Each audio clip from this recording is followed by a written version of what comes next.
A Transmissão Paulista divulgou o resultado do quarto trimestre de 2022, foi um resultado forte, porém eu diria dentro do esperado, tá? A gente vê aqui a receita aumentando 34% em relação ao mesmo trimestre do ano passado e no ano fechando um aumento de 6,2%, o PMSO aumentando 17% em relação ao trimestre, no ano inteiro aumentando 9,8%, mas foi em linha aí, nós tivemos um momento de inflação, né? Isso aqui era uma questão que preocupava, eu falava que isso aqui ia trazer um impacto inicialmente, depois com os reajustes do IPCA iria ser contornado e é o que vem acontecendo agora com as receitas aumentando.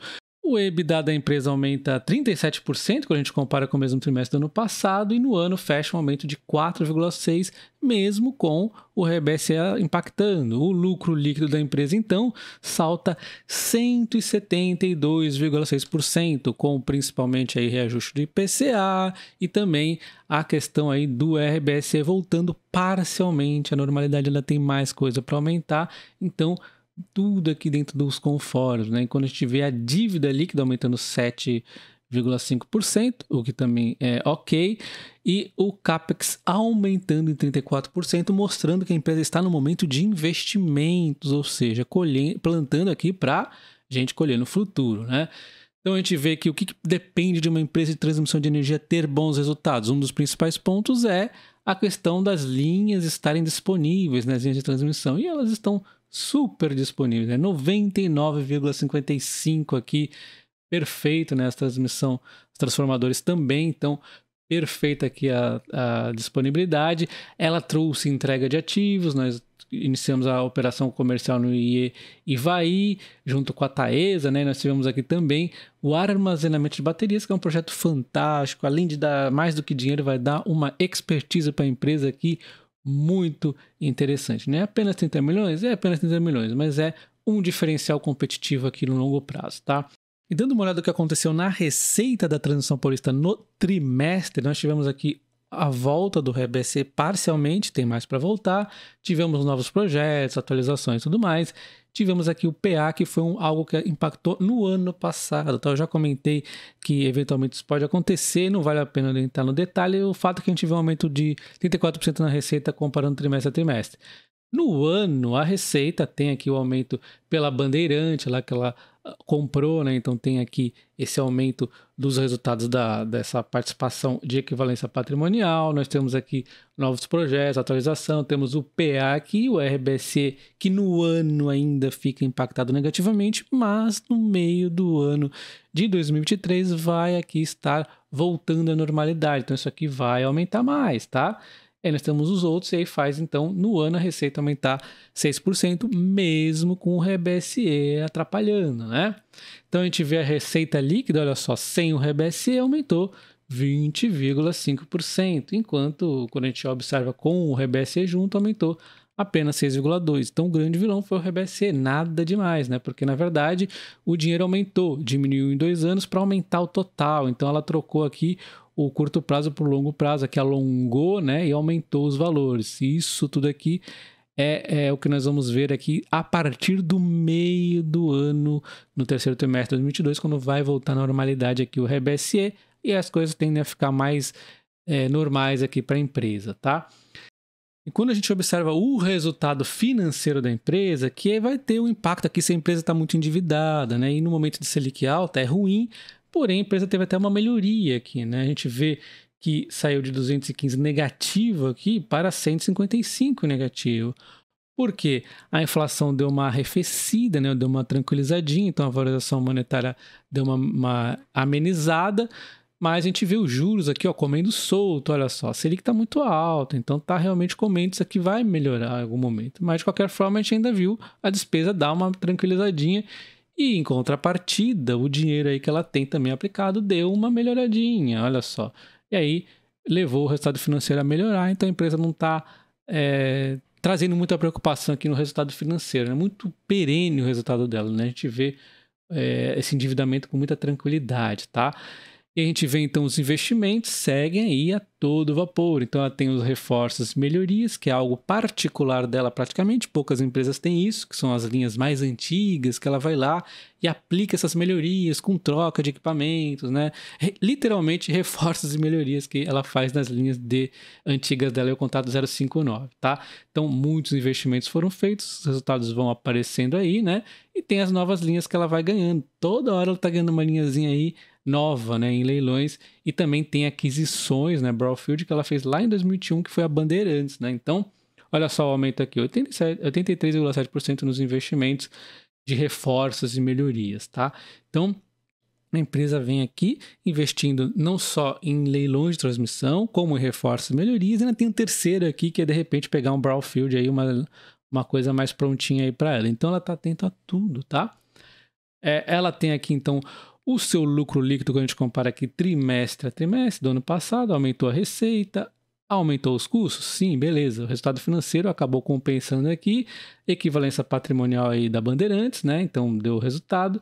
E aí tem o negócio de IR e tudo mais, e aí ainda levou o lucro em 172%, principalmente por conta da receita que disparou, por conta de entrega de novos projetos, o RBSE que vai aí voltando, né? O quarto trimestre estava muito impactado. Porém, quando a gente vê no ano inteiro, aí a receita aumentou menos, né, do que quando a gente compara trimestre a trimestre por conta do RBSE.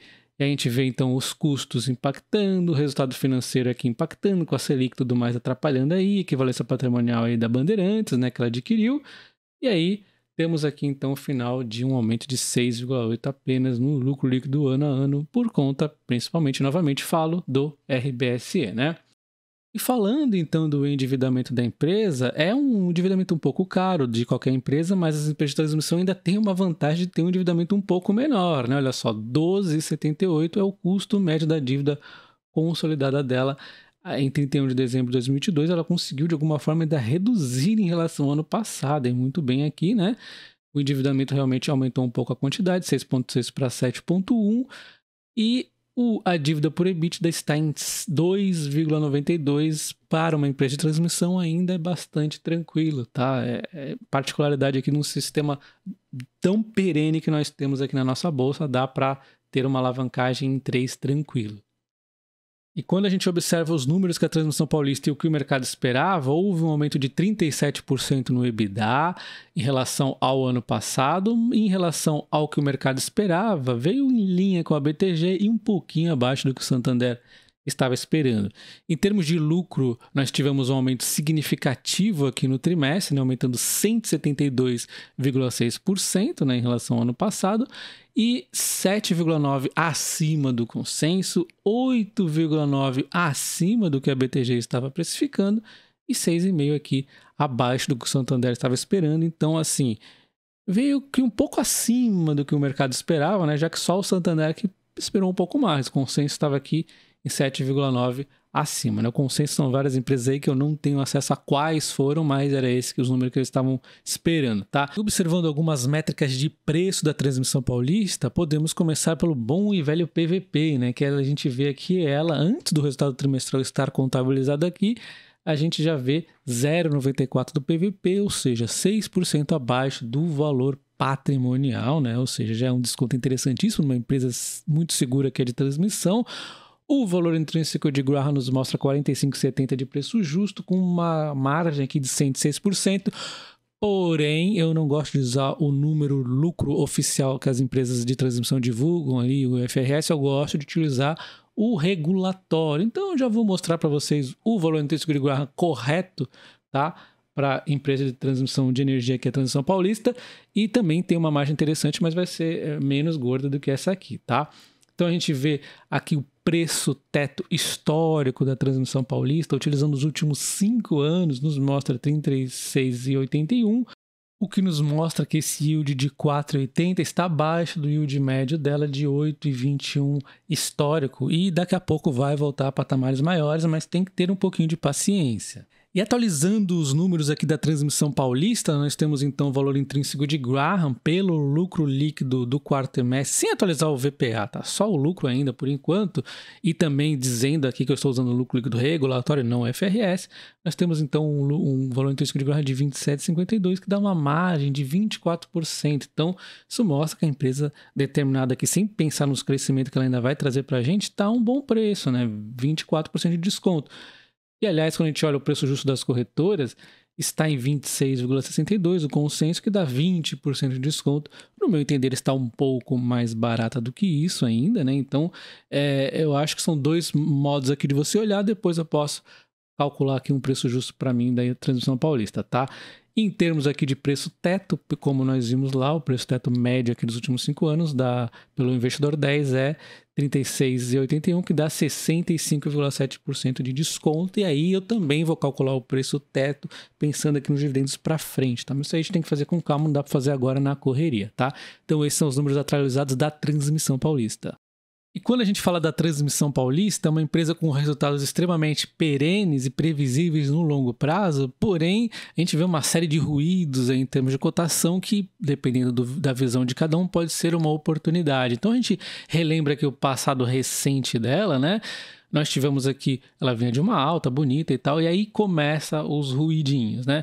Nós temos a primeira queda ali em 2021, com a possibilidade da Transmissão Paulista ser vendida para a Ecopetrol, é uma empresa estatal, e aí existiu aquele medo, nossa, mas vai para uma empresa estatal? Só que acontece, a Transmissão Paulista já é uma estatal colombiana, ISA, né? E aliás, quem tem medo de ter uma empresa estatal e tem medo da Transmissão Paulista por conta disso, é bobagem, porque a ISA é uma empresa estatal colombiana, não tem nenhum incentivo para a ISA querer intervir aqui no Brasil para reduzir os preços da energia do brasileiro. Então, assim, não tem muita vantagem em relação a isso, o risco é muito pequeno de uma intervenção por esse lado aí da estatal, além do mais a ISA está fazendo um ótimo trabalho aí, não tem se metido nessa questão, tá? Então, o primeiro ruído aqui foi uma venda de 6 por meia dúzia, as ações voltaram a subir de repente, e aí veio a questão, ó, quando o Bolsonaro disse lá que ia pôr os dedos nas elétricas, mas não passou de uma falácia, volta e meia ele falava umas coisinhas dessa, era até bom, né? Porque acabava não acontecendo nada, e aí as ações caíram, mais oportunidade, aí voltou a subir, né?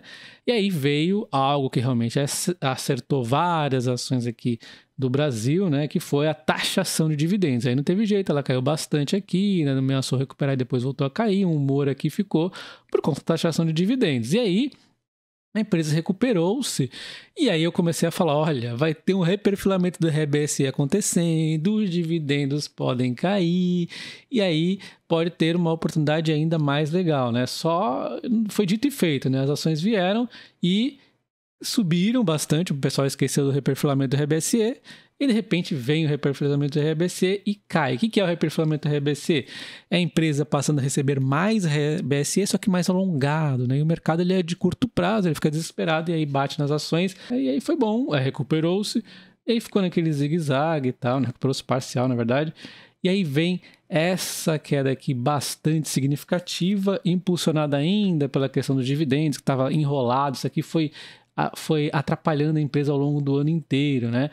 E também pela questão da nota técnica, né? Onde a ANEEL resolveu aos 47 do segundo tempo ali, com o juiz já próximo de apitar o jogo, recontar aqui o RBSE, né? Que já estava aí tudo certinho. Ela quis recontabilizar, isso aqui vai trazer potencial impacto, na época o valor era de 1,78 bilhões de RBSE faltante, eles queriam mudar aqui para 1,28, então é um dinheirinho aí que realmente pode estar acontecendo essa perda aí, mas provavelmente não deve acontecer, tá? Isso aí é a própria visão da empresa que isso não deve dar em nada. Mas o que a gente tem então daqui para frente na Transmissão Paulista, né? Então a gente tem esse ruído que eu acho improvável, a gente pode ter um ruído de taxação de dividendos na bolsa inteira, e lembre-se que vai ter uma redução de imposto, então não é o fim do mundo, ter recompra de ação, bonificação e tudo mais.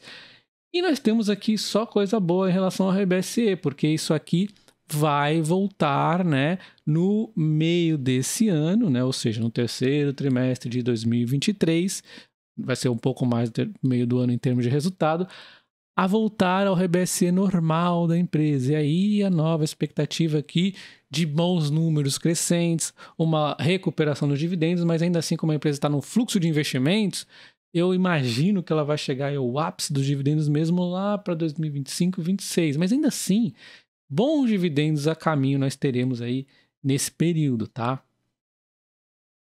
Então a Transmissão Paulista lá atrás eu tracei como um preço interessante a 22,20 e ela vem batendo aqui várias vezes, né? É um momento que eu não necessariamente compro, mas eu vendo put ou a preços menores ou no preço mesmo ganhando um bom prêmio, né?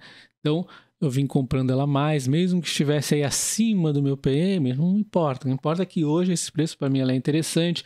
Chegou a bater preços baixíssimos aqui, né? Mas é raridade.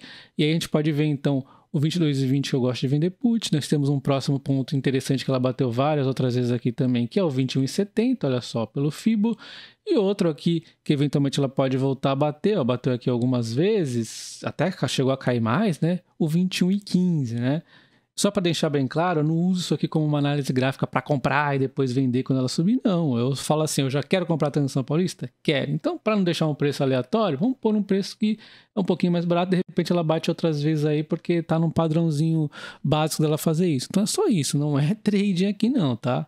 E comentando aqui no top 6 da minha carteira, representa quase metade dela inteira e a Transmissão Paulista representa 13,7 da minha carteira, seguido aqui da Taesa 7,8, Engie 7,5, a Sanepar 6,9, eu comprei um pouquinho agora, a Cosan que eu venho comprando muito aí recentemente, né? Chegou agora uma boa relevância, passando até inclusive o Banco do Brasil com 6,3. Não se esqueça de deixar o like no vídeo e se inscrever no canal ativando o sino, tá? E também comenta se você tem a Transmissão Paulista ou não. Um abraço, até o próximo. Valeu!